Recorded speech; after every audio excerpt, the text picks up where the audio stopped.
A dialogar sobre los alcances de nuestra profesión.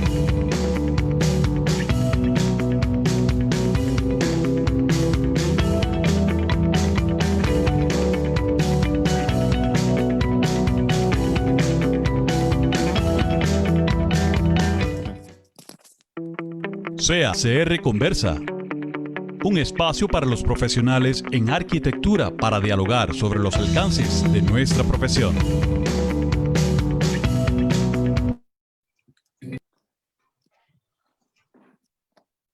Buenas tardes, tengan todos y bienvenidos a esta nueva edición de CACR Conversa. Ya saben, este es un proyecto donde todos los jueves estamos tratando temas de interés. Y el de hoy es especialmente vinculante con nuestra profesión. Entonces vamos a iniciar con el tema Reglamento de Fraccionamientos y Urbanizaciones.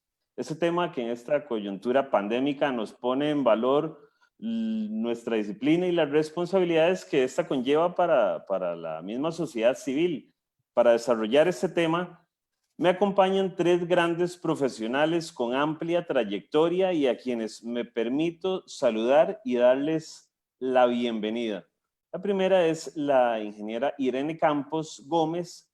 La ingeniera Campos se nos va a incorporar, esperemos 1:30, tenía un compromiso previo, pero muy amablemente nos está habilitando este espacio. Cuando ella ingrese, le daremos nuevamente la bienvenida. El arquitecto Tomás Martínez Valdares y el ingeniero Olman Vargas Celedón. Entonces, buenas tardes a los panelistas de lujo de hoy. Muy buenas tardes. Muchas gracias, buenas tardes. Entonces, claro que agradecemos el apoyo para todo el sector. También le damos la bienvenida a todos los que nos están acompañando en las distintas plataformas virtuales. Realmente muchas gracias, les hacemos extensiva la participación mediante las preguntas o comentarios a lo largo de esta presentación, ya sea los que están directamente en el Zoom o los que nos están viendo a través del Facebook Live. Me permito hacer también un resumen de nuestros panelistas. Primero, el arquitecto Tomás Martínez Valdares. Tomás es arquitecto de la Pontificia Universidad Javeriana de Bogotá, Colombia. Tiene una maestría en diseño urbano de la Universidad de Costa Rica y es especialista en políticas de suelo urbano del Lincoln Institute of Land Policy. Es también especialista en gestión y revitalización de la ciudad, el paisaje, el territorio de la Universidad Castilla-La Mancha, España. Tiene una maestría en alta dirección de proyectos de la Universidad Rey Juan Carlos de España. Es profesor en la Escuela de Arquitectura y Urbanismo del Instituto Tecnológico desde el año 2004. Ha sido consultor en la elaboración del Plan Nacional de Desarrollo Urbano de Costa Rica, ha hecho varias consultorías en realidad en ese tema. Es escritor de varios libros y artículos científicos indexados. Uno de sus libros, Nuevas Tendencias de Nuevas Polis, de la editorial Tecnológica. Es actualmente el presidente ejecutivo del Instituto Nacional de Vivienda y Urbanismo. Plantea como desafío de su administración la actualización de las herramientas de planificación como el Plan Nacional de Desarrollo Urbano, planes regionales, planes reguladores, planes de proyectos de renovación urbana y reglamentos nacionales. De igual forma, el impulso y la promoción a proyectos de vivienda dirigidos a clase media, con nuevas opciones de financiamiento y a la reactivación de la producción desde el INBU de un nuevo modelo de vivienda social asociada con un abordaje integral de su entorno y necesidades articuladas a núcleos urbanos consolidados.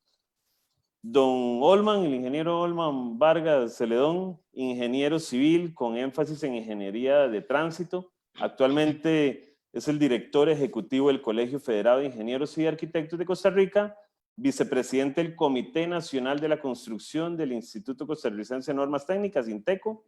Fue miembro del Consejo de Acreditación de la Agencia Centroamericana de Acreditación de Arquitectura e Ingeniería, la ACAI, y forma parte del equipo de apoyo de la APIA, Agencia de Acreditación de Programas de Ingeniería y Arquitectura de Costa Rica. Ocupó puestos importantes en el Ministerio de Obras Públicas y Transportes, así como dirección ejecutiva del Consejo de Seguridad Vial y subdirector general de Vialidad.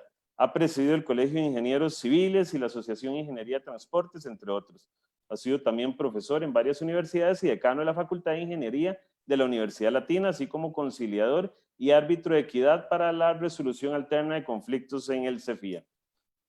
De mi parte, o por mi parte, yo me llamo Pablo Mora, soy arquitecto, actualmente soy vicepresidente de la Junta Directiva del Colegio de Arquitectos y miembro de la Junta Directiva General del Colegio Federado de Ingenieros y de Arquitectos, y voy a ser el moderador en este caso. Como ustedes ven, nuestros paneles... Ay, doña Irene, bienvenida, más bien, muchísimas gracias. Como se dieron cuenta, ¿verdad? Está viendo otra pantalla, ¿verdad? Pero muy bienvenida, doña Irene. Muchas gracias, muy buenas tardes. Claro, entonces me permito leer el currículum de doña Irene. Es actualmente la ministra de Vivienda y Asentamientos Humanos y presidenta de la Junta Directiva del Banco Hipotecario de la Vivienda, el BANVI. Es licenciada en Ingeniería Civil de la Universidad de Costa Rica y Máster en Environmental Sanitation de la Universidad de Gante en Bélgica. Antes de asumir como ministra, fue directora general del Instituto Costarricense del Cemento y el Concreto y ha sido profesora universitaria en la Universidad de Costa Rica y la Universidad Estatal a Distancia. Ahora sí, reitero nuevamente nuestro panel, de verdad que de alto nivel y más bien empecemos, ahora sí, a lo que vinimos, ¿verdad? A hablar de esta actualización y más bien aprovechando de una vez a doña Irene, esa actualización es importante, pero ¿qué beneficios podemos esperar de la misma? ¿Qué es lo que tiene que esperar la gente, profesionales, etcétera? Tiene el micrófono en silencio. Es la frase de moda. La frase de moda es esa, tenía ¿verdad? el micrófono en silencio. Bueno, muy buenas tardes y muchísimas gracias por la invitación y por permitirnos empezar a conversar sobre este tema del reglamento de fraccionamiento de urbanizaciones y lo que se ha significado su actualización.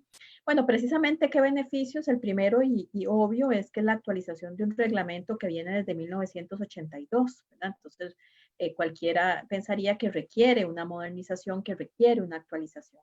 En función de tener la nueva visión que se tiene en la parte urbana, una visión y nuevas tendencias internacionales, algunas de ellas plasmadas, por ejemplo, en la nueva agenda urbana de ONU Habitat o en los mismos objetivos del milenio. Entonces, todo esto son nuevas tendencias y que se tienen en la actualidad que debe de reflejarse en estos reglamentos y muy fundamentalmente en este que viene desde 1982. Si bien es cierto, nosotros empezamos a trabajar en esta mesa de trabajo analizando la versión que se promulgó por el INVO en el 2019, lo que sí es cierto es que esa versión del 2019, la actualización del reglamento de 1982, que está en este momento vigente. Es importante también porque nos acerca hacia un reglamento mucho más claro de aplicación, ¿verdad? Por parte de las municipalidades, que no deje mucho a la interpretación, de forma tal que en algunos cantones se interprete de una forma o en otros de otra. Y es importante también indicar que esto realmente no es un reglamento que aplicaría a aquellas municipalidades que no tengan plan regulador y que no lo hayan asumido el reglamento de fraccionamientos y urbanizaciones como propio, ¿verdad? Entonces es importante tener muy claro que es únicamente vigente o lo utilizarían solamente las municipalidades que así lo quieran hacer, ya sea porque no tienen plan regulador o porque lo asumen como propio. Entonces, pues sin duda ayuda muchísimo a lo que es el ordenamiento del territorio y a introducir estos nuevos conceptos de ciudades más compactas y más caminables. Claro, en realidad importantísimo. Y don Tomás, pero siguiendo con esto que nos indica doña Irene, a mí me ha surgido una duda, porque ¿qué es, fuera del tema de los años, la vigencia que tiene que tener, pero qué estábamos percibiendo? ¿Qué estaba sucediendo con fuera de la actualización con el anterior reglamento? ¿Por qué estaba pasando a nivel de fraccionamientos y urbanizaciones para que esta sea la época indicada para tener una reforma? Bueno, como decía, gracias Pablo, como decía doña Irene, pues estamos cerrando una brecha histórica de 38 años, en donde no solo muchos reglamentos se habían quedado atrás. Recordemos que en los últimos 3 años se ha actualizado el reglamento de renovación urbana, el reglamento de construcciones en el 2018, varios manuales para planes reguladores, protocolos, y le tocaba el turno, sin duda, al reglamento de fraccionamiento de urbanizaciones, porque este reglamento, elaborado en la Ley de Planificación Urbana, hay que recordar, define unos reglamentos de alcance nacional, como el reglamento de construcciones, o como este reglamento.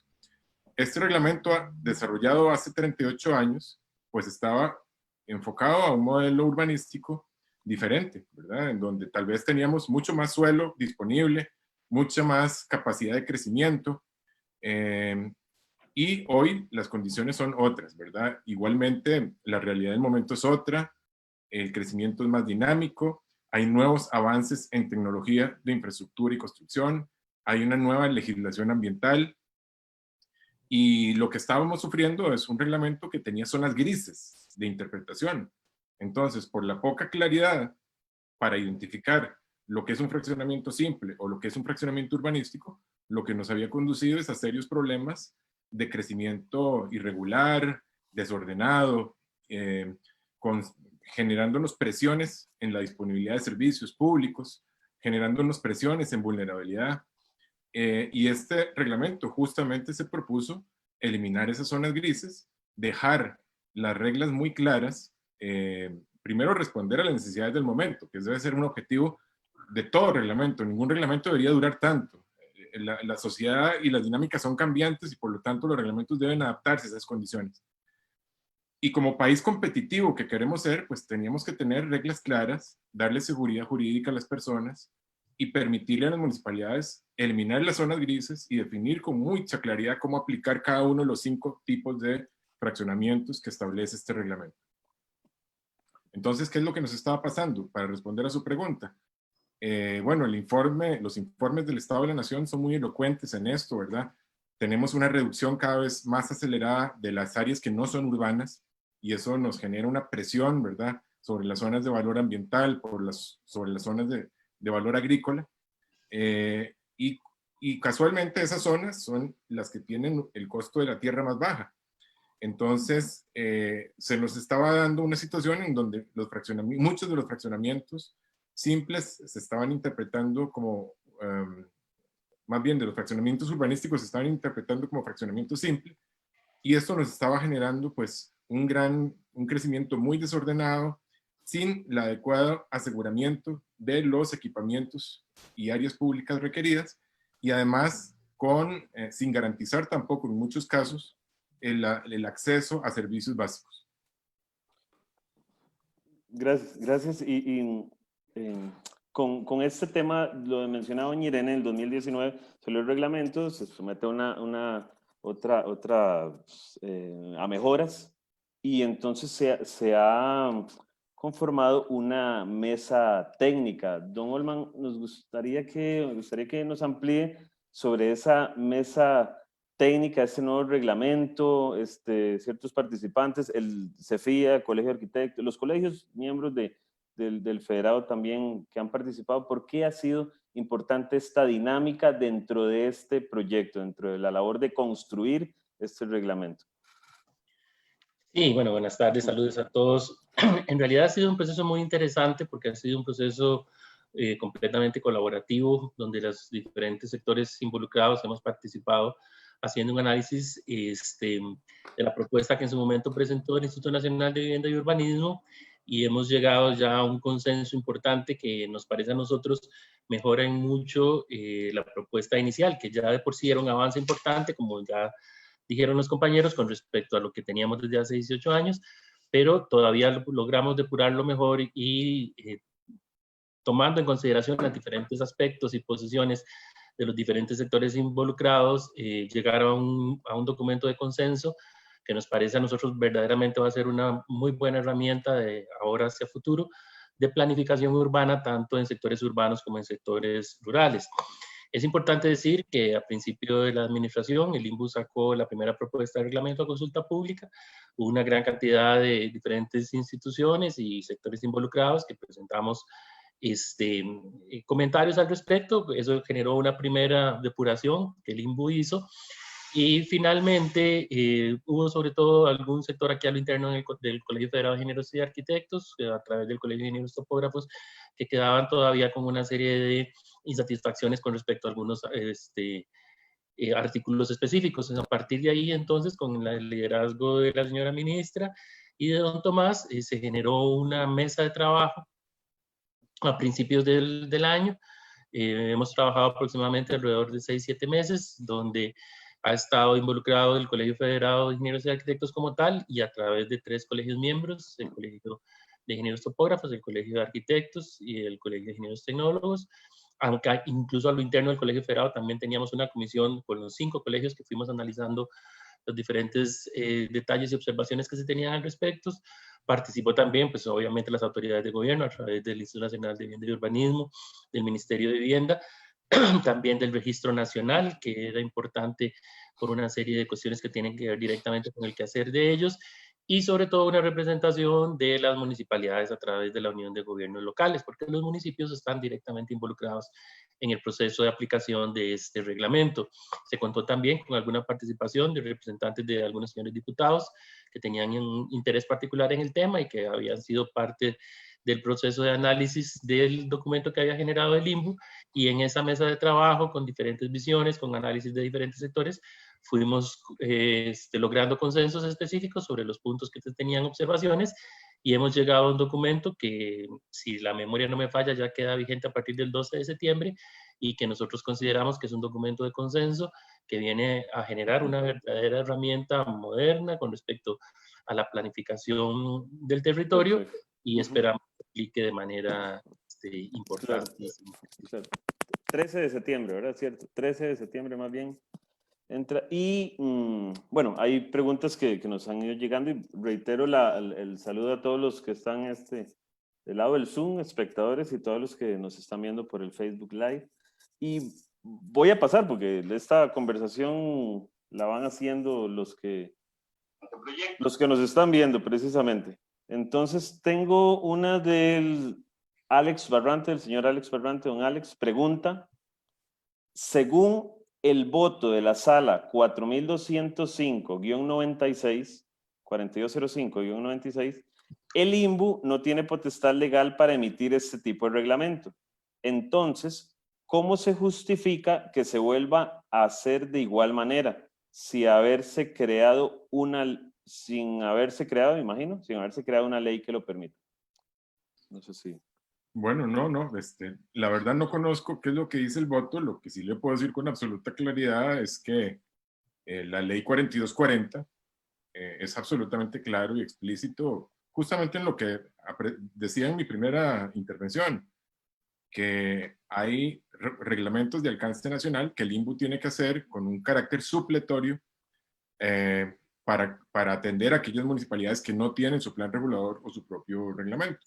Entonces esto así ha funcionado durante los últimos 38 años, amparado en una ley, en la Ley de Planificación Urbana 4240, que es bastante clara, bastante explícita. En realidad no deja un espacio de duda sobre la competencia que tiene el INVU para generar este tipo de reglamentación nacional con su carácter supletorio, ¿verdad? En el caso de aquellos municipios que no cuenten con un plan regulador. Ok, gracias. Y aquí voy a hacer una pausa nada más para decirles o actualizarles lo que ya nos dijeron las autoridades. Hoy son 666 casos nuevos de COVID-19. Entonces, bueno, esperemos que esto realmente, como nos han dicho, pase pronto, y así tendrá que ser. Quisiera entrar con una pregunta más en materia de los puntos o cambios no medulares. Todos son importantes, pero este nos ha generado al principio, antes, cierta controversia. ¿Y qué es una de las figuras nuevas? Quisiera también que me amplíen sobre esas figuras. Son los fraccionamientos con fines urbanísticos. Entonces quisiera que nos amplíen ese detalle. ¿Cuáles son las variables que se deben de cumplir para que aplique esta figura de fraccionamiento con fines urbanísticos? Además, ¿qué otras figuras nuevas se insertan en este reglamento? Esta va para cualquiera de los tres que nos quiera aportar. Tal vez yo hago una pequeña introducción y don Tomás y doña Irene pueden ser más explícitos en el detalle. Y doña Irene, que yo iba a dar a Tomás. Okay. Tal vez solo después paso yo. Ok, no, nada más decir que uno de los principales problemas que se tenían con la legislación vigente, precisamente fuera de los cuadrantes urbanos, es con las segregaciones que se podían hacer de manera directa frente a calle pública. Eso había generado que en determinado momento se abusara, por qué no decirlo, de la figura y entonces se hicieran segregaciones frente a calle pública de una gran cantidad de lotes que en realidad terminaba siendo prácticamente una urbanización, pero la posibilidad de hacer la segregación directa frente a calle pública establecía esta posibilidad saliéndose del esquema de lo que en realidad finalmente iba a terminar siendo este desarrollo urbanístico prácticamente. Entonces lo que se buscó fue una figura intermedia donde siempre existiera la posibilidad de hacer segregación directa frente a calle pública bajo ciertas condiciones, que ahora don Tomás podrá explicar, pero a partir de cierto nivel de número de segregaciones y de un área específica, sí generar entonces las condiciones básicas para un desarrollo, entendiéndolo como un desarrollo urbanístico y que tiene que ver con la asignación de un porcentaje para área pública y algunas otras condiciones referidas a los servicios, para venir a ordenar precisamente el de que no se utilizara la figura de la segregación directa frente a calle pública para realizar urbanizaciones de manera, digamos, no correcta y sin seguir el procedimiento que está establecido para el desarrollo de urbanizaciones. Tal vez si don Tomás entra ya un poquito más al detalle de lo que fueron esos parámetros que se establecieron para generar esta nueva figura, llamémosla intermedia, entre lo que era la segregación directa frente a calle pública y lo que era ya el desarrollo de una urbanización. Así es, Olman, gracias. Sí, bueno, este es uno de los casos concretos, directos, en donde teníamos que eliminar las zonas grises, porque en el reglamento anterior existía la figura ya de reglamento de fraccionamiento simple y fraccionamiento con fin urbanístico, pero no tenía una cuantificación, una medida objetivamente verificable que le permitiera a un municipio discernir, diferenciar si es simple, si es urbanístico. Ahora eso existe acá y fue uno de los objetivos importantes que nos trazamos. ¿Cuál es el fraccionamiento con fin urbanístico? Bueno, es aquel fraccionamiento que está frente a calle pública, en primer lugar, que está ubicado fuera del cuadrante urbano o de las áreas urbanas consolidadas, que suma 8 lotes o más y cuya sumatoria del área en conjunto es superior a 900 metros. Si tiene todas estas condiciones, es un fraccionamiento con fin urbanístico. El fraccionamiento con fin urbanístico es aquel que está construyendo ciudad. Se llama así porque no existe una ciudad consolidada a su alrededor, está construyéndose en verde. Y por eso estas condiciones son tan importantes, ¿verdad? Ya cuando tenemos más de 8 unidades habitacionales, estamos sumando una densidad de 30 o más personas. Y eso hace necesario, bueno, generarle unas condiciones urbanísticas de construir ciudad, ¿verdad? Por eso se llama así, con fines urbanísticos. Ok. Doña Irene, Yo le voy a agregar algo. Claro, adelante, mejor. Nada más quería mencionar que en términos generales hay algo muy importante que es lo que ahora se conoce en las nuevas agendas urbanas, por ejemplo, como el derecho que tienen los y las ciudadanas a tener espacios públicos de calidad. Entonces, en el momento en que ya uno tiene un predio en más de 8 lotes, ¿verdad? Que como dijimos entonces, eso significa que ya son más de 8 viviendas y que eventualmente, dependiendo de las densidades, podrían ser 30 personas o más. Ya estas personas, niños, niñas, adultos mayores, tienen el derecho a disfrutar de espacio público, tienen el derecho a disfrutar de un espacio donde ellos puedan ir a jugar, etcétera. Entonces, ese derecho se da a través del ordenamiento del territorio con las áreas que se dejan entonces para ese equipamiento. Entonces, estamos claros que si son menos de 8 fraccionamientos, o sea, 8 lotes, por llamarlo de alguna forma, pues entonces se dice, pues no, eventualmente no le voy a definir un área, ya no lo voy a definir con fines urbanísticos, pero si es más de 8 lotes, sí. Pero hay otro tema importante, se tienen que cumplir las dos condiciones. Se tiene que cumplir 8 lotes y 900 metros cuadrados de área, ¿verdad? Porque puede ser que sean un fraccionamiento de 2 lotes por decirlo algo, de 500 metros cuadrados cada uno. No hay problema, superan los 900 metros cuadrados, pero son solo 2. Entonces, es un tema de tratar de equilibrar, o sea, llegamos en la mesa técnica a buscar un equilibrio entre todos los que estábamos participando, de forma tal que le garantizáramos el derecho a la ciudad, a los y las ciudadanas, y además de eso, pues tuviésemos sentido práctico también de las familias que tienen terrenos que eventualmente pueden segregar. Perfecto. Tenía una pregunta para doña Irene, pero voy a hacer otra pregunta que nos llega acá y vamos a tomar. Esta es la leo mejor directamente aquí en nuestro chat. Dice, esta es de doña Sharon Byfield. Buenas tardes. ¿Se aumentaron los derechos de vía? Como pregunta. Si no es así, ¿cómo se justifica que con el aumento de la flotilla vehicular en 40 años no se haga y que además se hayan reducido las zonas verdes? Bueno, si es para mí, ¿verdad? Esto realmente podríamos contestarlo cualquiera, pero bueno, los derechos de vía no es un tema del reglamento de fraccionamiento y urbanizaciones, realmente es un tema de la ley de calles públicas. Entonces, eso es realmente ahí donde se atiende. En la flotilla vehicular ha aumentado muchísimo, tiene toda la razón, pero la visión que nosotros tenemos eventualmente de ciudad es una visión en donde más bien se procure más el servicio público, mejorar el servicio público de transporte público. Y eso hace entonces que el ciudadano deje de utilizar el vehículo privado porque le conviene, porque utiliza un servicio público de calidad. Estamos diciendo que eso se vaya a lograr de la noche a la mañana, estamos claros que eso no es un proceso inmediato, pero eso es una apuesta que se le hace y que más está decir que el gobierno de la República lo apuesta a través específicamente de un generador de este tipo de temas es un impulsador que es el tren eléctrico metropolitano, y hemos venido trabajando también con las 15 municipalidades que colindan en el corredor de este tren eléctrico metropolitano, precisamente para trabajar en ellos en lo que sería el ordenamiento del territorio a raíz de este tren eléctrico y todo lo que significarían las estaciones multimodales, los autobuses, etcétera, que deberían de estar llegando a las estaciones multimodales.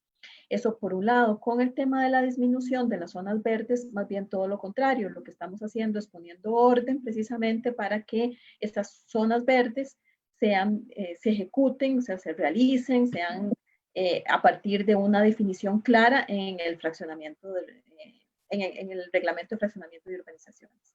Pero no sé si algún compañero quiere... Sí, yo nada más quisiera agregar ahí tal vez rápidamente, creo que Tomás lo había dicho anteriormente, pero entonces es importante reforzarlo, de que el reglamento no está por encima de los planes reguladores de cada municipio, por el contrario, actúa de manera supletoria cuando el municipio no tiene un plan regulador específico, pero siempre será la responsabilidad del municipio elaborar su plan regulador y ahí tendrá la posibilidad de establecer todos los derechos de vía que correspondan en atención a las diferentes funcionalidades que le den a las diferentes áreas a lo interno de cada cantón particular. Pero en ese sentido, el tema vial no es un tema de este reglamento, como ya bien indicó doña Irene, y como bien dijo don Tomás, pues siempre los municipios tienen la posibilidad de establecer, en coordinación con el gobierno central, sus planes reguladores y donde se establecerán las condiciones particulares de planeamiento vial, que no es necesariamente tema de este reglamento. Y reforzar lo mismo de que más bien aquí se están impulsando la generación de áreas públicas que no estaban en la legislación vigente. Sí, no, nada más para agregar, tal vez yo agregaría totalmente complementario a lo que ha dicho Alma Irene, que es un tema también del modelo urbanístico, ¿verdad? Es decir, hay un consenso, creo yo, universal ya en el sentido de priorizar el sentido de proximidad, es decir, la cercanía de las viviendas a los usos, a los servicios, a los equipamientos, reducir la necesidad o la demanda de viajes motorizados, y efectivamente todo el concepto de desarrollo vial se puede desarrollar complementariamente o con mucho más énfasis en el desarrollo del plan regulador.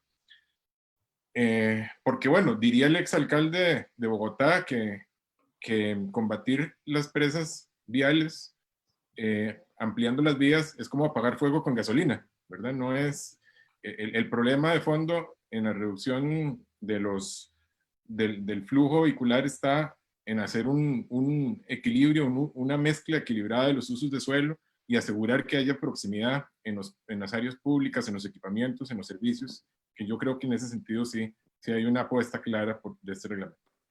Gracias, y nuevamente agradecer a todos los que nos están viendo en este momento, y vamos a ver, parte del objetivo del espacio es que se puedan evacuar todas las dudas. Entonces vamos a enfocarnos también en algunas que nos hacen llegar, y aquí don Luis Murillo está bien de acuerdo. Don Luis nos dice: podríamos conocer cuáles fueron los elementos principales acordados. Se está presuponiendo que los conocemos. Pues más bien alguno que nos haga algún resumen de las figuras nuevas que empiezan a estar. Sabemos que es un reglamento muy extenso, pero un resumen para la gente que nos ve de los principales cambios, quizás. También la dejo abierta a los tres. Bueno, voy a tratar de resumirla rápidamente, y tal vez si se me pasa algo, le pido a Olman y Irene que me ayuden.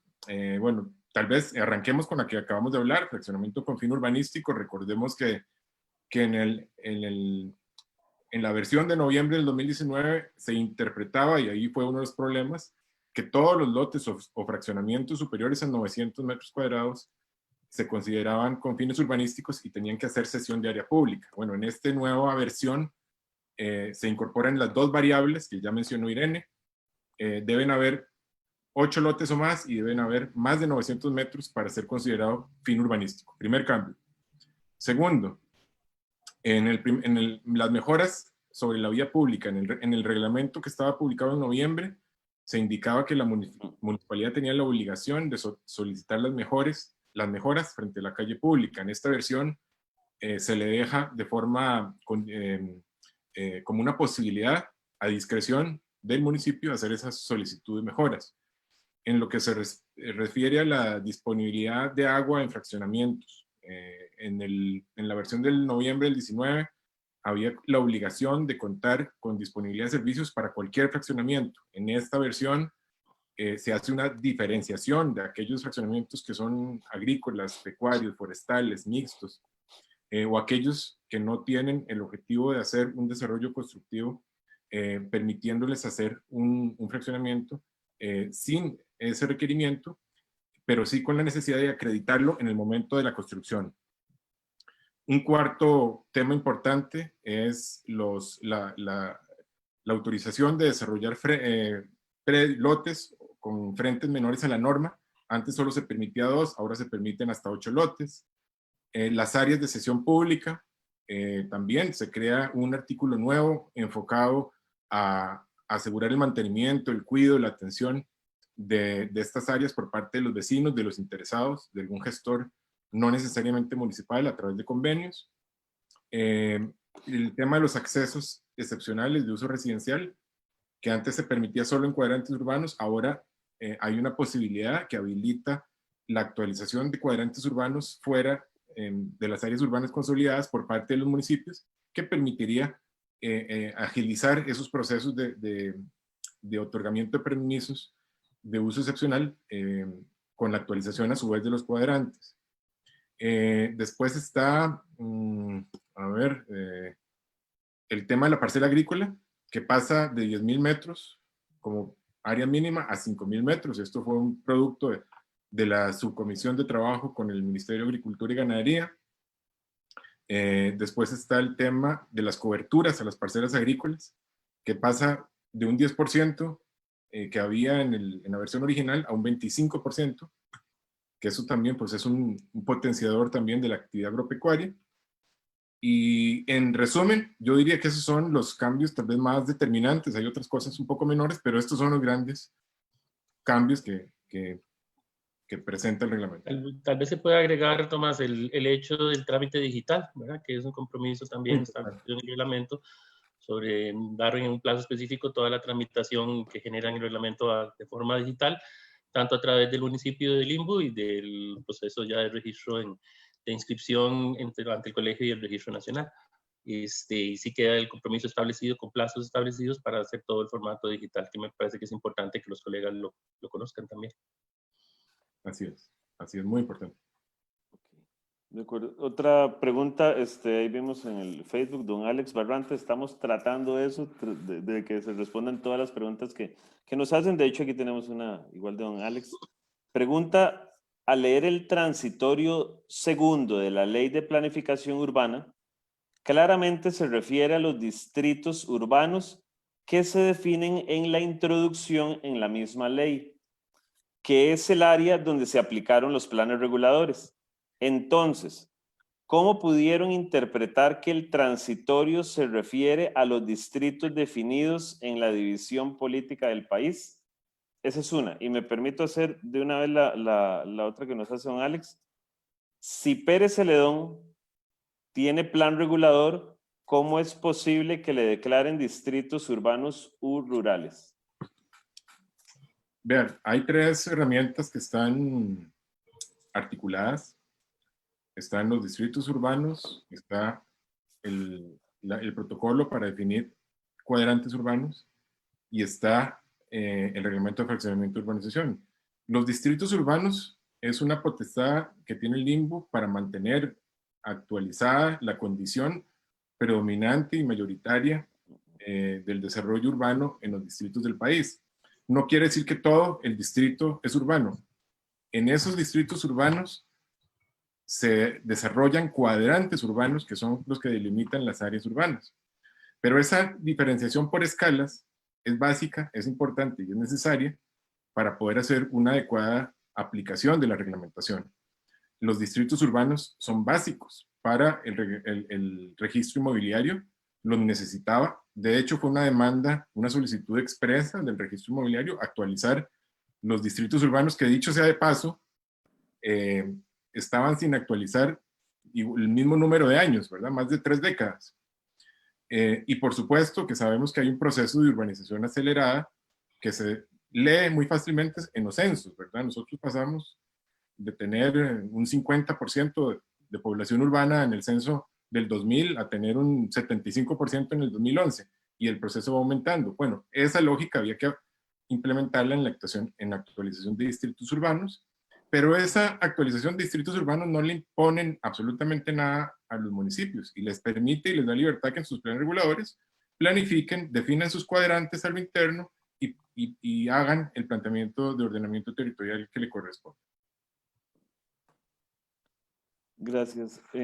También porque el tiempo, claro que no nos alcanza. Doña Irene, ¿cómo se está pensando? Tengo dos preguntas, doña Irene, ahí.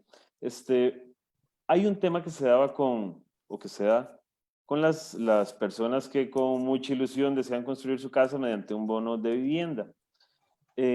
Este reglamento viene a mejorar esta posibilidad, o más bien la hago distinta. ¿En qué sentido se está evitando que se cometan injusticias en el proceso cuando se compran lotes que tal vez no cuentan con servicios básicos y ya, porque sencillamente deshizo el lote y la persona no se dio cuenta de eso? Esa es una. Y la otra, ¿cómo se está pensando, qué es lo que se está pensando para socializar también este reglamento? ¿Cómo se ha venido socializando, más bien? Ok. La pregunta es importante porque nosotros tenemos lo que se llaman los subsidios de vivienda, que son subsidios que van desde 4 millones de colones hasta 7 millones de colones. Eso significa que realmente la familia eventualmente cuenta con un lote y hacen un sacrificio importante en comprar un lote para que con el subsidio puedan tener su casa. Lamentablemente, en el momento en que se segregaban los lotes, esos lotes no tenían disponibilidad de servicios y especialmente de agua potable. Entonces, ¿cuál es el problema? En el momento en que se va a analizar la posibilidad de construir en el sitio, no se le puede dar los permisos de construcción porque definitivamente no tiene agua potable hasta que tenga el agua. Hay otras posibilidades en los lugares donde no hay servicio de agua potable, las hay, pero estamos hablando especialmente en que de alguna forma tiene que tener el agua o la disponibilidad del agua potable. Y eso nos pasaba muchísimo y eran familias que lamentablemente hacían un gran sacrificio en comprar un lote que finalmente no se les podía construir la casa a través del subsidio de vivienda. Este reglamento llega a mejorar muchísimo esta situación. ¿Por qué? Porque en el reglamento mismo se establece que cuando se vaya a segregar con fines no constructivos, porque eso también fue una discusión que tuvimos en la mesa técnica. Bueno, usted siempre que segrega es para construir, y muchos decían, pues no necesariamente, usted puede estar segregando y no piensa construir ni hoy, sino en el futuro eventualmente, ¿verdad? Entonces, esa discusión dijimos, bueno, pero es que hay una problemática, si usted segrega hoy, eventualmente puede vender ese lote y la familia que lo adquiera no va a poder construir.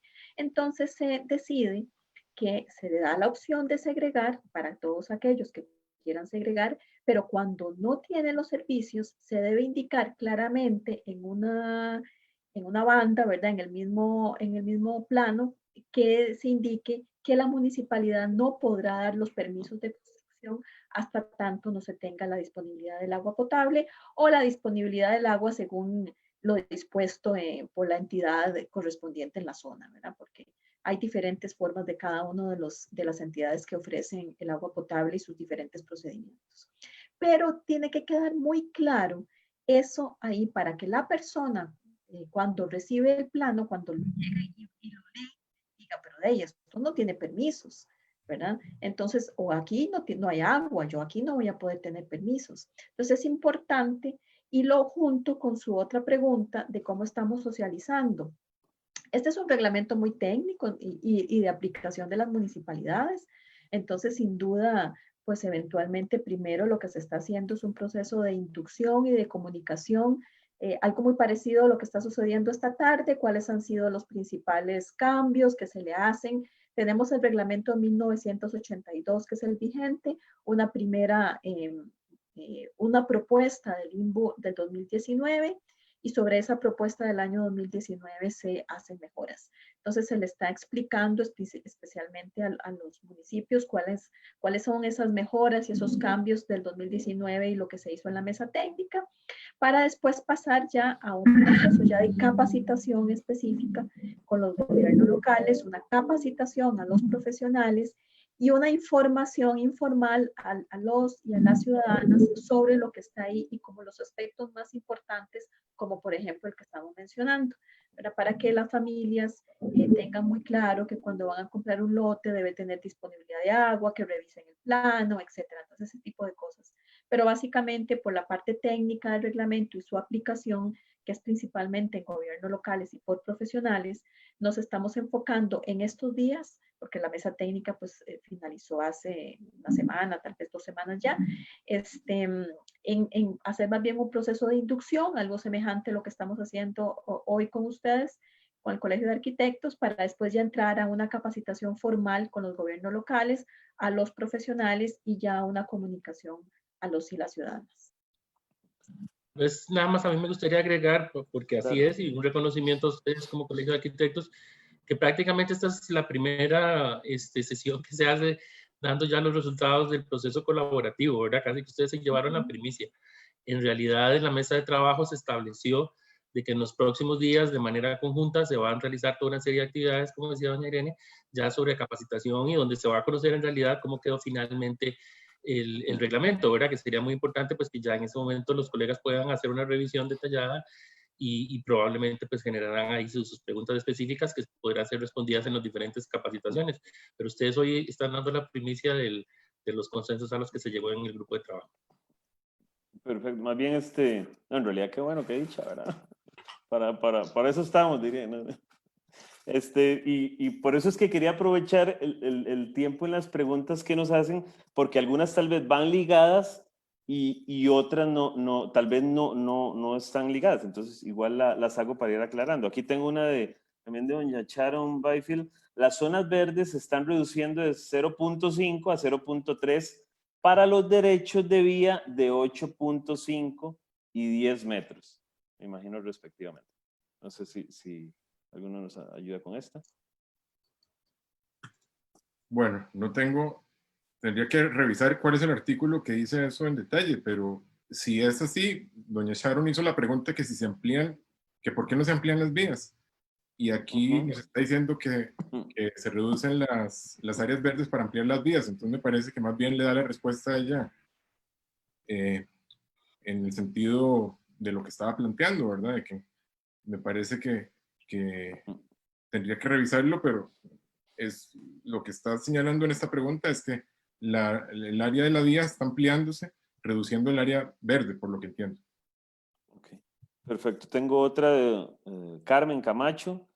¿Cómo aplica este reglamento? Creo que algo ya se mencionó. En zonas rurales y uso forestal.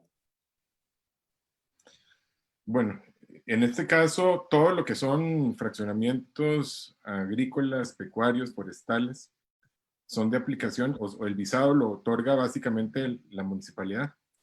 Básicamente, recordar que al INBU solamente irían los fraccionamientos con fines urbanísticos y el resto de visados, todos los demás visados, el fraccionamiento simple, el fraccionamiento con fin agrícola, pecuario, forestal, mixto, le corresponde a la municipalidad. Ok. Perfecto. Y tengo otra, pero por mientras más bien don Olman o Irene, si nos ayudan con esta. Ven, pronto va a empezar a regir ahora. Si ingresa un proyecto de urbanización o un plano de catastro al sistema APC o al APT el 12 de septiembre, es decir, un día antes, pues a la municipalidad va a llegar posterior a la fecha de entrada en vigor. ¿Ok? ¿Le aplica el nuevo reglamento o no le aplica? Bueno, como es corriente, ¿verdad? En todo lo que es el proceso legal, ninguna legislación o norma técnica, ley, decreto o normativa, como en este caso, puede aplicar de manera retroactiva. El proceso que usted inició con una determinada normativa lo va a terminar con esa normativa. Esto aplicará a todo lo que se inicia a partir del 13 de septiembre, que entrará en vigencia, ¿verdad? Cualquier cosa que haya iniciado un proceso específico de trámite al día 12 seguirá con la normativa que estaba vigente a este día. Exacto, es por la entrada en la MUNI. Leo dos preguntas de don Mario Vázquez y el otro es don Mario Ríos. Leamos las de los Marios de una vez y saludos que están acá. Dicen, don Mario Vázquez, buenas tardes. Algunas ya se han ido tomando. Cuando existen fraccionamientos en servidumbre y sus áreas son extensas, donde el plan regulador permite el desarrollo de varias viviendas en esa zona, actualmente las municipalidades permiten solo una vivienda por el hecho de estar en servidumbre, lo que no permite el desarrollo de dicha propiedad. ¿Existe algún mecanismo para poder desarrollar con más vivienda la propiedad?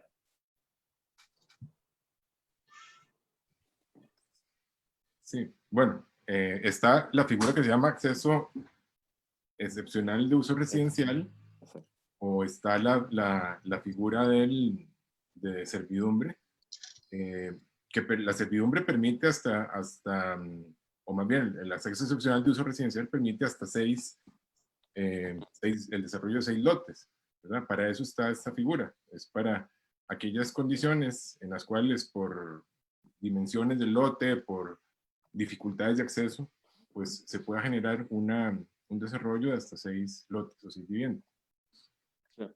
Tengo una de...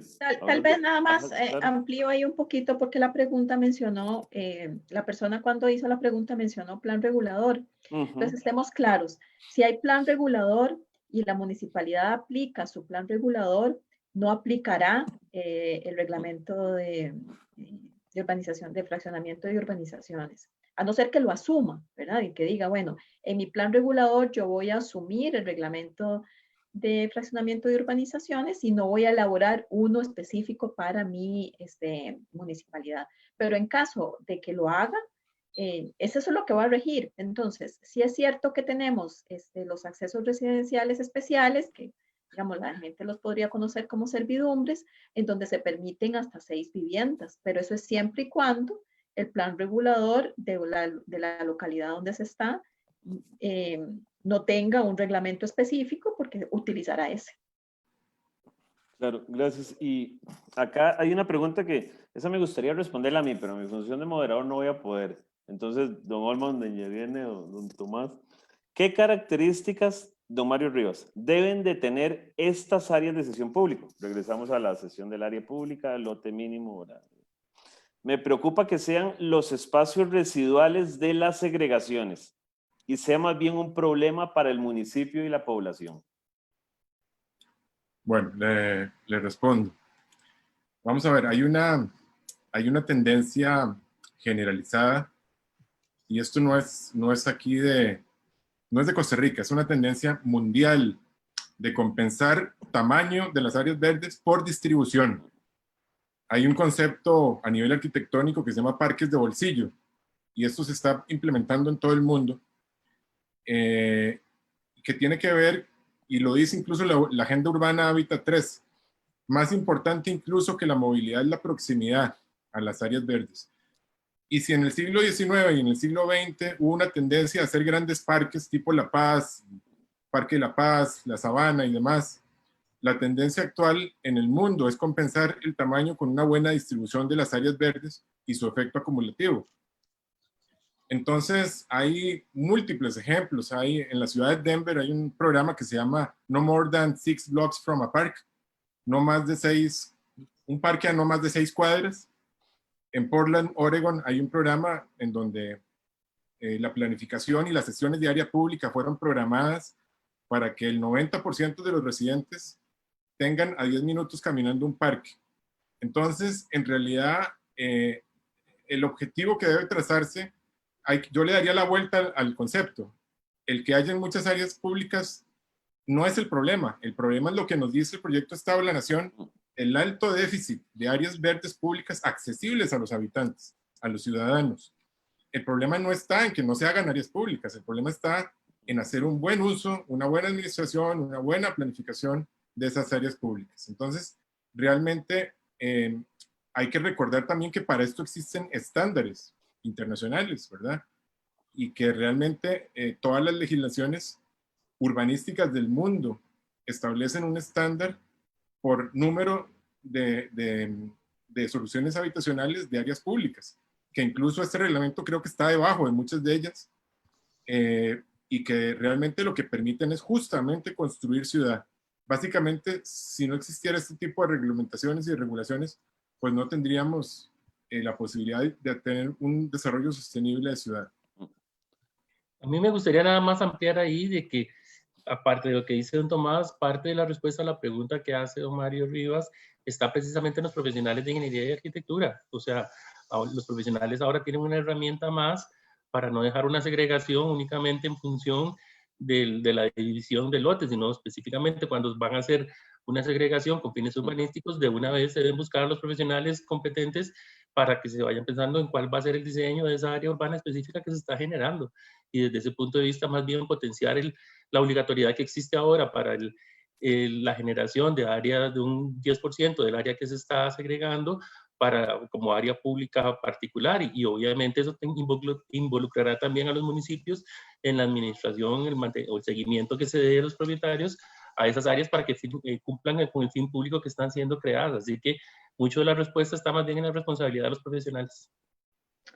Claro. Tal vez nada más aclarar algo. El 10% siempre ha estado, ¿verdad? Siempre ha estado, precisamente de ahí la pregunta de don Mario, ¿verdad? Ese 10% siempre ha estado. Lo que había era una línea gris de cuándo lo aplicaba la municipalidad. En este caso, sí, con 2 lotes lo aplico, con 5, con 10, ¿verdad? Entonces, eso se aclara, ¿verdad? Entonces ya se hace una aclaración específica.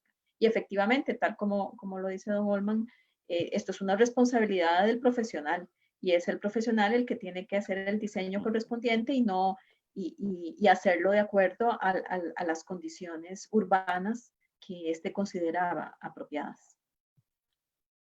Perfecto. Don Roberto Ramírez. Una duda me parece, está bien válida. ¿Se puede segregar lotes frente a calle pública mientras sean menos de 8 unidades aún? En pregunta. Y cuando no se tenga la disponibilidad de agua y luz frente al lote. Algo ya se respondió, pero alguno que quiera ampliar nada más.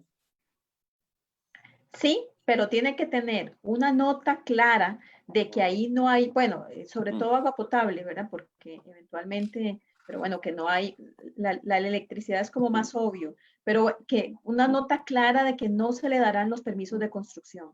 ¿Por qué? Y vuelvo a la respuesta anterior. Lo que sucede es que, según en la mesa que estuvimos discutiendo, hay personas que eventualmente segregan y no necesariamente van a construir hoy. Entonces, siendo así, lo ocupan segregar por algún otro motivo, una hipoteca, en fin. Entonces, desde esas circunstancias se les dice, ok, tiene el derecho a hacerlo, puede segregar, pero usted no puede vender eso sin estar claro que ahí no se puede construir hasta tanto estén los servicios. Entonces, eventualmente eso es lo que se establece. Claro, y con lo que mencionó doña Irene, quiero nada más hacer extensión. Aquí estoy viendo todos los que están espectadores y está don Marco Zúñiga también. Un saludo a don Marco que parte también del colegio. Exactamente. Aportes muy buenos. Se ocupa bastante también ayuda de los topógrafos en eso que acaba de decir doña Irene. Don Olman ya lo decía, hay temas donde los profesionales en arquitectura y ingeniería, encargados del espacio público, etcétera, por eso hablamos al inicio, es un tema directamente para nuestra profesión. Y aquí también un saludo a don Ivo Bonilla que nos pregunta, ¿hay algún cambio en la relación frente-fondo de los lotes y medidas mínimas de frente?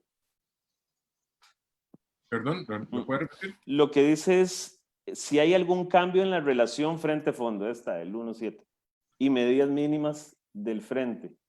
Nada más si lo hay. No, lo que hay es una variación en la posibilidad de desarrollar lotes con frente menores a la norma. Como decía antes, en el reglamento, en la versión de noviembre, solo se permitía desarrollar 2 lotes que tuvieran un frente menor a la norma. Ahora, buscando un aprovechamiento mayor del área y del terreno, se permite hasta un máximo de 8 lotes, que sean lotes que cuenten con un frente menor a lo que establece la norma. Todo esto dentro de una misma finca, por supuesto. Claro. Ok, bien. Les quiero pedir un favor a los tres. Ya estamos llegando a la hora del programa. Les pensaba preguntar por el resultado de la final del domingo, pero más bien les quiero pedir esto. Podemos tener unos 10 minutos, de 10 a 15 minutos más, quitarles porque el tema es importantísimo. La gente como que ahí necesita conocerlo y se los digo así transparentemente, han colapsado las preguntas, por eso disculpen todos los que han hecho preguntas que se está tratando de retomar la mayoría, pero está siendo, tendríamos que hacer tal vez 2 horas más, entonces al menos estos 10, 15 minutitos. Tal vez, don Pablo, a mí sí se me hace imposible, pues ya tenía otra reunión que no puedo cambiar a las 2 de la tarde, pero bueno, quedar siempre a disposición con muchísimo gusto para otras oportunidades y tengan la seguridad que con don Tomás y doña Irene quedan en las mejores manos, así que yo sí me tengo que retirar, desgraciadamente, y solo quisiera hacer un comentario por una pregunta que hace don José Barrantes ahí en el chat que estaba viendo. Este reglamento no suple la normativa que ya existe para el desarrollo de urbanizaciones o de planes reguladores, en nada, ¿verdad? Que no se confunda eso.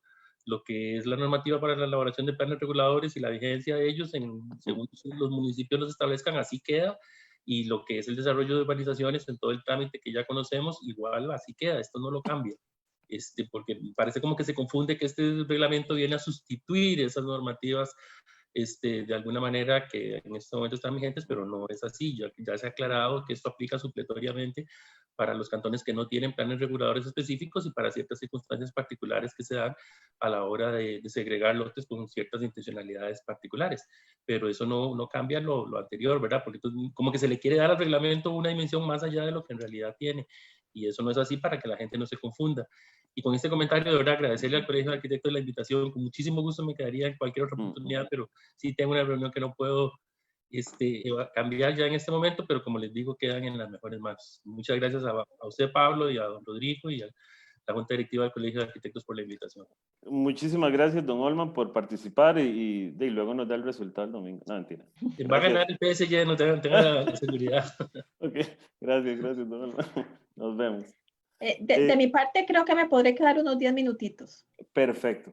Sí, también, nada más, tal vez sí quería, pues, señalar, es importante, ya que estamos llegando a la parte final, que este reglamento fue, y yo creo que agradecerle mucho a doña Irene, que desde la Rectoría del Ministerio de Vivienda y Asentamientos Humanos coordinó la mesa y se puso al frente de reunir a los actores claves, de tal forma que lo que quería señalar ahora es que este reglamento, más allá del limbo, se convirtió en un reglamento trabajado en una mesa de expertos, en una mesa de expertos y de actores clave, de usuarios claves, que involucró pues a los colegios profesionales, a los municipios a través de la Unión Nacional de Gobiernos Locales y de la NAI, a las cámaras, y finalmente para aquellos que tienen todavía dudas legales, decirles que incluso había una subcomisión legal con abogados del Ministerio de Vivienda, del INBU, del MIBA, del Registro Inmobiliario, de la Cámara de la Construcción, del CODI, del Colegio de Ingenieros Topógrafos. Hay que agradecer al Colegio de Ingenieros Topógrafos que hizo un aporte decidido, activo, permanente. Y realmente lo que se quiso es asegurar la viabilidad, la factibilidad, la idoneidad técnica del reglamento. Yo le agregaría también a lo que acaba de decir Tomás, que también hubo una subcomisión muy importante en el área de la parte agrícola, que fue coordinada por el Ministerio de Agricultura y Ganadería, pero que ellos incluyeron a los actores importantes de su área, las diferentes cámaras de la parte agrícola, pecuaria, forestal. Ellos estuvieron reunidos por varias semanas y nos hicieron a nosotros las propuestas que nosotros acogimos directamente en el reglamento. Entonces, tiene también la visión importante de ese sector en lo que se refiere a fraccionamientos en zonas para usos agrícolas, pecuarios. Ok, aquí tengo otra pregunta. Esta es de Julio Bonilla, también saludos a Julio. Nos dice, el cobro por cada lote segregado aumentó muchísimo. ¿Esto se mantiene? No, fíjate que el cobro más bien disminuyó. El cobro, los cobros de fraccionamiento que el INBU publica o periódicamente, el monto de 40,000 colones que se cobra únicamente por el fraccionamiento con fines urbanísticos, porque todos los demás no tienen ningún costo, es menor al costo que se cobraba en el año 2006, por ejemplo, para darle un ejemplo. O sea, que es un costo menor que el de hace 15 años. La diferencia estaba en que hace 15 años, o ahora, quizás, no se tenía la debida claridad de cuáles tenían que ir a clasificarse como fraccionamientos de fines urbanísticos o eran fraccionamientos simples. Pero en realidad no, más bien incluso hubo un descuento enorme para todos los casos de fraccionamientos que clasifican como proyectos de interés social, ¿verdad? Ahí también hay un descuento, un 90%. Entonces, en realidad no, más bien hay una disminución de los costos. Perfecto. Acá tengo Luis Murillo también. Don Tomás, lo hace como comentario, recomendación más bien. Pequeñas áreas públicas son de difícil o imposible buen mantenimiento, es lo que nos dice. Segregaciones pequeñas generan una multiplicidad de pequeñas áreas útiles, perdón. ¿Sería conveniente generar una figura de fideicomiso para poder adquirir terrenos muchísimo más grandes para el desarrollo de áreas públicas, para territorios más grandes, como mencionó acerca de Denver? Desde hace 2 décadas he venido generando algunas ideas al respecto. Es una recomendación de don Luis, que bien se toma acá. Y todas las ideas son bienvenidas y yo creo que muy interesante. Muy interesante. Muy interesante para una política de gestión de suelo. Sí. Sí. Eventualmente después, don Pablo, ahí nos pone en comunicación con... Sí, incluso pienso que como viene un proceso muy fuerte, muy activo de trabajo con las municipalidades y de capacitación, pues son temas que podríamos valorar en esos foros también. Claro, y de hecho, don Luis ahí dejó su número de teléfono y su correo electrónico, si es el caso. Luego, algo mencionaba don Olman antes de retirarse, pero aquí tengo una, creo que anda ligada. Si una determinada municipalidad decide utilizar el reglamento del INBU, debe adoptarlo por completo y abandonar su plan regulador, ojo, o tendría opción de utilizar solo partes del reglamento como complemento. Sí, vean, esto es la misma situación que se da ahora, ¿verdad? O sea, a la fecha ha funcionado así desde siempre. Es decir, aquí no hay un cambio en ese sentido. Hay municipalidades que tienen su propio reglamento de fraccionamiento de urbanización, entonces no utilizan el del INBU. Hay municipalidades que hacen todo el plan regulador, pero se acogen al Reglamento Nacional de Construcciones y de Urbanización del INVU. O hay otras que utilizan, que elaboran en la elaboración de su propio reglamento, toman partes del reglamento nacional y lo ajustan con otras que consideran más viables para su contexto. Entonces, bueno, más bien eso demuestra la posibilidad flexible de implementar. Lo que sí es importante, y ese es el espíritu del reglamento, es un territorio no puede quedarse sin una regulación mínima urbanística, ¿verdad? De reglamento de fraccionamiento de urbanizaciones, porque sería absoluto y totalmente inconveniente. Perfecto. Vean, realmente tengo ahorita dos sentimientos encontrados. Uno de agradecimiento a don Tomás Olman, que se nos retiró ya, doña Irene, de verdad, por el tiempo que han dispuesto acá. Y apenado porque hay una cantidad de preguntas que se ha tratado de dar respuesta a todas. Incluso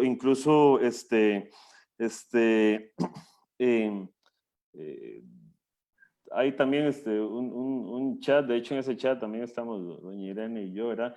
La idea es, estamos construyendo, no estamos generando discusión en este webinar, estamos informando, eso es lo que estamos haciendo. Esta mesa técnica, me permito decir que como ya bien lo han dicho, ha sido bastantes instituciones, ¿verdad? Las que han participado en temas muy específicos. Está bastante conciliado, por eso quiero hacer honor a quien honor merece, ya lo dijeron, desde el INVU hasta el MIVA, pasando por entidades como el Registro de la Unión de Gobiernos Locales, aquí que ya se lo damos a los topógrafos, ITEC, Colegio de Arquitectos, también ha participado en esta mesa.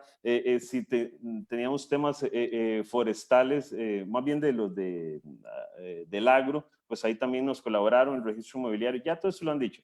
Entonces, este webinar ha tratado más bien de transmitir la información. Y creo yo que más que verle los temas negativos, ya es hora de construir en nuestro país. Ya es hora de construir. Son proyectos país. Hay una de las preguntas que se nos quedaron de la importancia de estas mesas técnicas. Me permito también decir que son importantes entre todos, poderlo hacer, poderlo llevar a cabo. Es muy sencillo no estar de acuerdo, es muy sencillo, pero no, es que nos tenemos que apuntar como lo hizo don Luis Murillo. Aquí está, esta es una idea, tome mi número y correo, ahí está, puestas en la mesa. Eso es lo que necesitamos en nuestro país. Entonces, lo hago no como comentario final, porque ahora quiero darle la palabra a ustedes para este cierre, más bien de este webinar, y insisto, se nos han quedado temas por fuera, pero ahí vendrán más. Entonces, doña Irene, si gusta. Gracias. Bueno, primero que todo, la idea de don Luis me parece muy buena y yo espero por ahí recuperar sus coordenadas a través de don Pablo, porque eso es parte precisamente, tal cual lo dice don Pablo, de recibir la retroalimentación de los expertos en diferentes áreas. Agradecer muchísimo al Colegio de Arquitectos la oportunidad que nos da de explicar, que si bien es cierto fue rápidamente, pero de explicar lo que ha significado este reglamento de fraccionamiento y urbanizaciones y su actualización. Nada más recalcar dos puntos importantes. Primero, el reglamento de fraccionamiento y urbanizaciones ya existe desde 1982, no es algo nuevo que se está creando. Número dos, todo lo que es el área pública destinada para los fraccionamientos con fines urbanísticos ya existe desde 1982. Lo que se está aclarando es cuándo se aplica, porque hay municipios que lo aplicaban con un lote y otros que lo aplicaban con 20 lotes. Entonces había realmente toda una disparidad sobre el tema, pero sobre todo le estamos dando el derecho a la ciudad que tienen las personas que van a habitar en estos asentamientos, en estos lugares fraccionados, en donde desde el punto de vista de rentabilidad, pues eventualmente podría tener un lote más, pero es que además le tengo que dar calidad de vida a las familias que van a estar ahí. Y otra cosa es que se aclaran otros conceptos e importancia con relación a actualización de conceptos desde el registro. Por supuesto, también una participación importante de todo lo que es el sector agrícola y pecuario.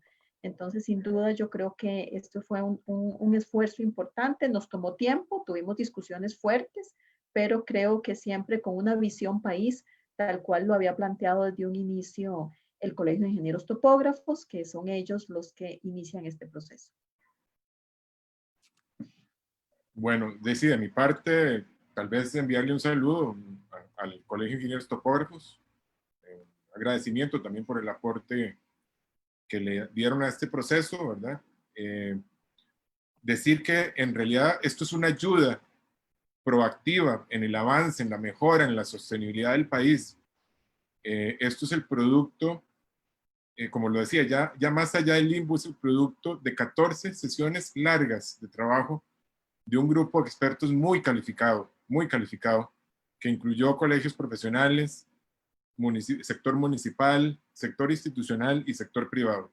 Más bien me parece que es un ejemplo de gobernanza articulada, de buenas prácticas en el alcance de consensos técnicos, y me parece que además va a ser una referencia importante para que los municipios avancen en el desarrollo de sus propios planes reguladores, construyan sobre esto sus propias propuestas, y me parece que no hay nada peor que dejar los pasos congelados en el tiempo y dejar que pasen las décadas. Aquí hay un avance considerable, importante, del cual tenemos que agradecerle pues mucho a todos los sectores que lo aportaron. Muchas gracias. Gracias, y también quiero hacer extensión un saludo al arquitecto Federico Mata, que también ha sido uno de nuestros representantes en esta mesa técnica de trabajo, y agradecer nuevamente a los que nos han estado acompañando por medio de la plataforma Zoom, tanto a los que están por el Facebook Live, e incluso a los que toda la cantidad de personas alcanzadas en las réplicas de otras redes sociales como la misma del INBU. Nos despedimos no sin antes invitarlos para el Congreso de ACOPRA, la Asociación Costarricense de Profesionales en Arquitectura. Recuerden, jueves 27 de agosto en este mismo horario. Y luego, posteriormente, de hoy en 8, 27, con el tema Gestión más Inversión igual Obra Pública. Va a estar en realidad buenísimo el Congreso. Y nada, pues nada, CR Conversa les desea a todos muy feliz tarde. Nos vemos y hasta luego, hasta pronto. Hasta luego. Saludos. Gracias. CR Conversa, un espacio para los profesionales en arquitectura para dialogar sobre los alcances de nuestra profesión.